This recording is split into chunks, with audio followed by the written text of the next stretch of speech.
301. Vanakkam. I'm Vayoni Dimel. This is Boston Lanka News, bringing you news, views, and entertainment from Boston and USA.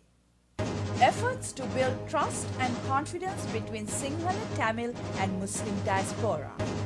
A Sri Lankan shares his views on doomsday predictions. Sri Lankan Cricket Festival in New Jersey. Teams representing Sri Lankan schools. The role of diaspora in making the peace and reconciliation in Sri Lanka will be the theme of a session in the Sri Lanka Islamic Conference in the United Kingdom that will be held on June 18th in England. A group of selected academics, political activists, and religious dignitaries of Sinhala, Tamil, and Muslim communities have been invited. Officials from Sri Lanka High Commission also will be attending this session as observers. Objective of this session is to explore common ground that trust and confidence could be built on between Tamil, Muslim, and Sinhala diaspora. Mr. Nadir Mohammed, the organizer of the conference, joins Boston Lanka from London. Mr. Mohammed, could you please share with us briefly about the Sri Lanka Islamic Forum in the United Kingdom? Thank you for Boston Lanka for giving this great opportunity. Sri Lanka Islamic Forum UK is an organization we started in the year 2000, almost 10 years now. We started in a very small way to communicate or to coordinate among the Sri Lankan Muslim community in the UK. Now it has become a national organization. We are working across the UK where the Sri Lankan Muslim community are settled into localities. And it's a religious organization basically. We are promoting the religious teachings and the cultural aspect of the Muslim community because they are confronting a new environment to preserve their religious identity and culture. So on that basis, actually, we started this organization. And also, as a diaspora community, we have a role to play on political and social issues of the Sri Lankan Muslims and other minorities. So in that sense, we have been working very closely with like-minded people, those who are believing democracy and pluralism among the Sinhalese community as well as the Tamil community. Also, we have recently started a charitable wing. This course, If You Pay Trust, is also working to eliminate or elevate poverty in Sri Lanka. So we have been doing few remarkable projects, especially in the one IDPs came in the mass doses. We try to provide some relief to our network over there. Could you also please share with us about the upcoming conference in mid-June? In mid-June, actually, if you take in every summer, we are having our annual national conference. This is going to be in 18th and 19th of June as a weekend whole family event. So we are expecting around 400 to 500 Sri Lankan Muslims get together from all over the UK. It is a residential 2 days family event. We have various programs for the kids, children, youth, men and women. Ladies have their own activities. So it's some social gathering. And also there will be some discussions. We have invited a couple of scholars from Sri Lanka and a couple from India as well. And also we invite local scholars as well. And very importantly, this for the last 2 years, we have been doing a Sri Lanka session during this our 2 days conference. So where we invite the political activists and academicians of Sinhalese, Tamils and Muslims to have a discussion or debate or dialogue on the national issue. In 2009, we did a session, Sri Lanka session, which is called the Nation Building in a Multi-Ethnic and Multi-Religious Society.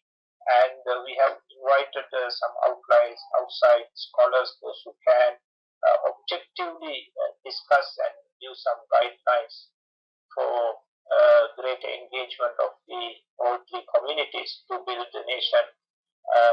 What are the lacking? What are the areas we can improve in that aspect? I think these kind of open and discussions will pave the way for a greater understanding among the communities. So although it is in a very small, humble effort, it can be an example for other diasporas as well to engage in such a constructive measures which our country, Sri Lanka, highly needed at the time. In the post-war Sri Lanka, how would you envision the role of the Muslim community?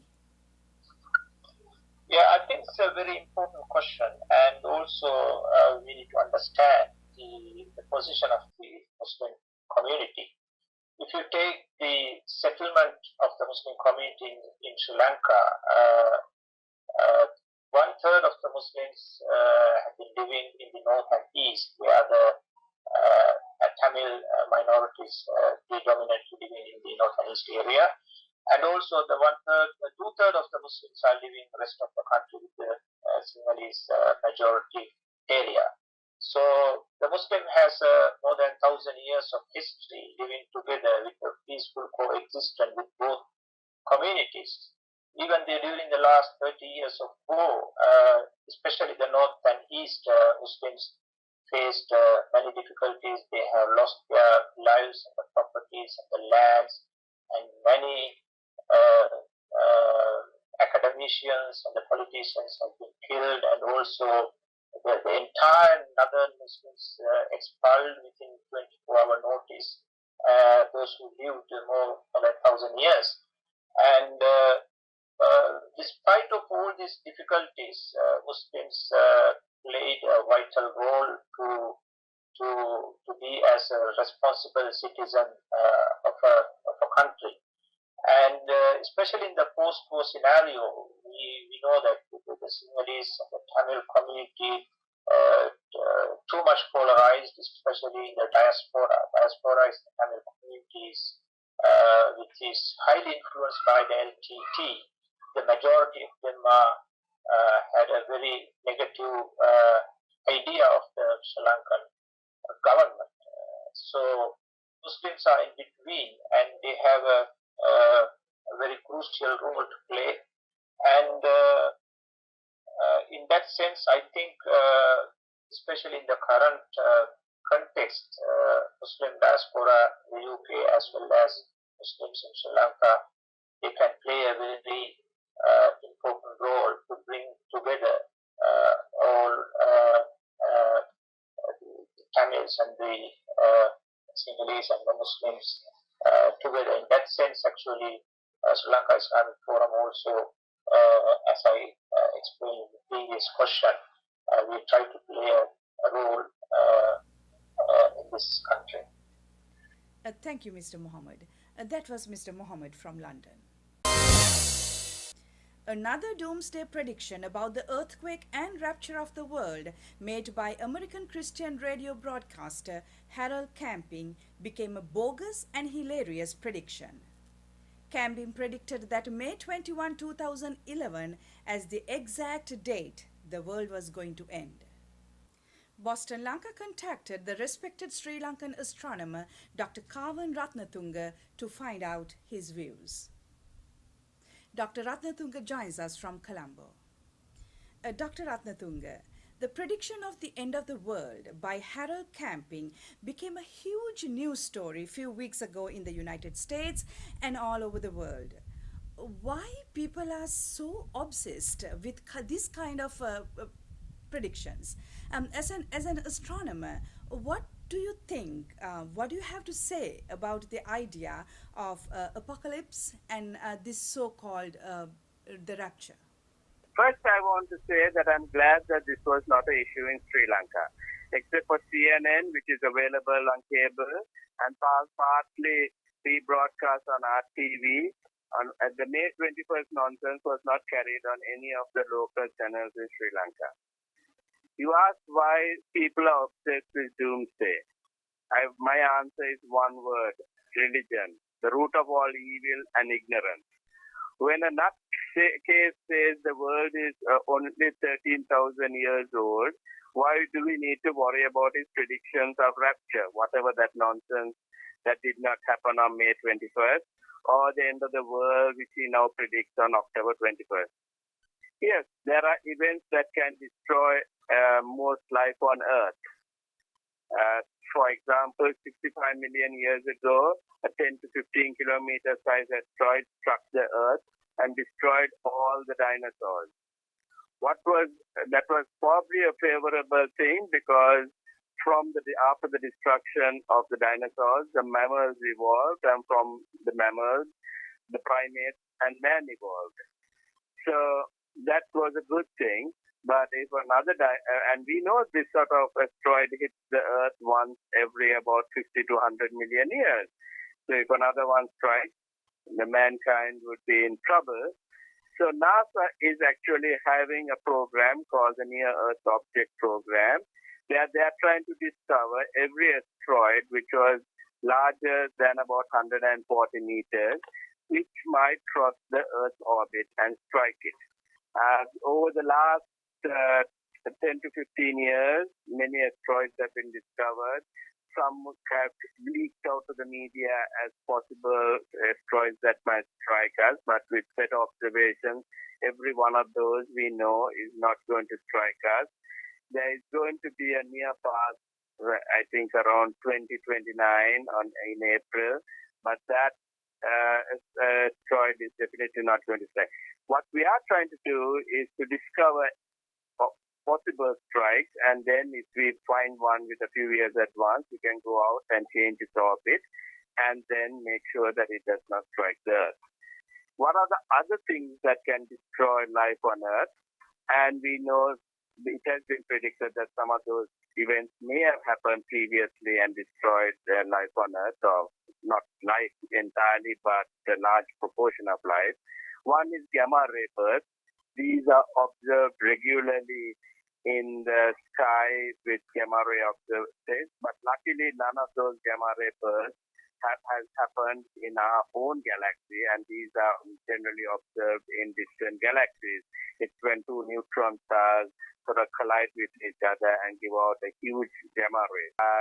Global warming is definitely a major issue, and that's something completely different. It's not going to destroy life. It's going to make life a bit thing, and it's something that we need to focus on, try to solve. There are other things like the sun will evolve after 5.5 billion years, but that's so long in the distant future that man will most probably not be on Earth by that time. Thank you, Dr. Ratnatunga. That was Dr. Kavan Ratnatunga from Colombo. Now our new feature, News at a Glance. Roshan Shanaka, free trade zone worker, was shot to death by police during a protest against the proposed pension scheme in Katunayaka. Former Army Commander Sarath Fonseca spoke against the military deployment to control protests. In civilized countries, one would not replace the police with the army to control protests, he said.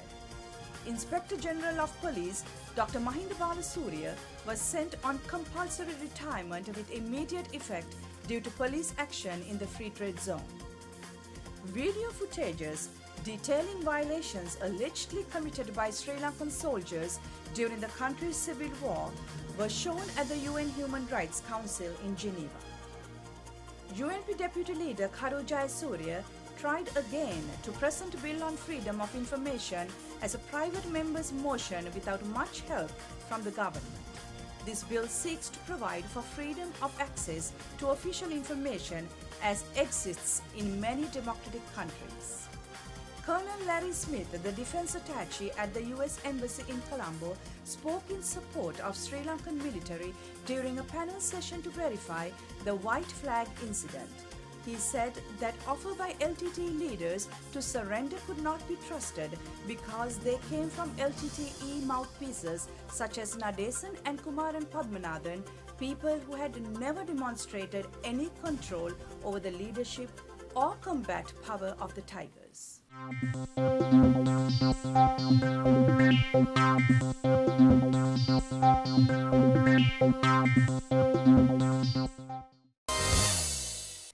The annual Sri Lankan School East Coast Cricket Festival will be held on June 11th at Tall Timbers Park in New Jersey.